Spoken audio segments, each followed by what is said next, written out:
Frankly, I think he faces the greatest challenge in any acceptance speech in the last 50 years. James Humes wrote speeches for every Republican president from Dwight Eisenhower to the first President Bush. Reagan had written 5,000 talks on radio, so he knew how to speak to an audience, and he was better than his speechwriter. And although he is a lifetime Republican, Humes, now 73, was happy to talk about what Obama needs to do in what is likely to be the biggest speech to date of his life. The thing that he should remember is he's speaking to a television audience, not that audience. Now, he's going to get tremendous applause from that audience. But look, the Democratic, people go to the Republican convention are right-wingers. People go to the Democratic convention are left-wingers. Obama, he says, must reach the people at home still sitting on the fence. He doesn't have to come out but he has to seem like he's offering specific programs in education, in energy, in taxes, and foreign policy. He has to have specifics. This country will reclaim its promise, and out of this long political darkness, a brighter day will come. Although he would never vote for Obama, Humes sees the Illinois senator as a great orator.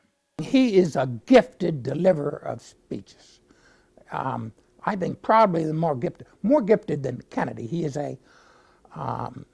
Kennedy spoke a little rapidly for my opinion, but Sorensen gave him some very great lines. Who was the most demanding president Humes wrote for? Nixon, though he speechwriter, adopted the speech like a child.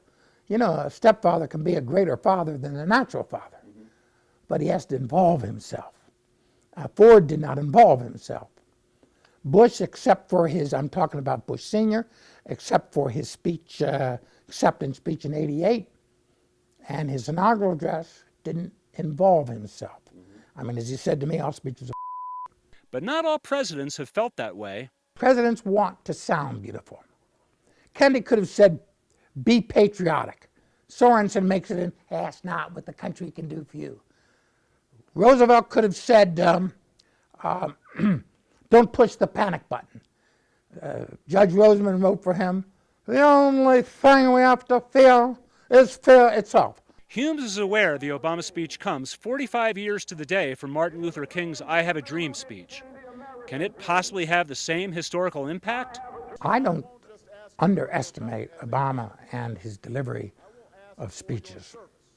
But only history will look back and say that it was the speech that sold him to middle America, and that will be the election, his victory.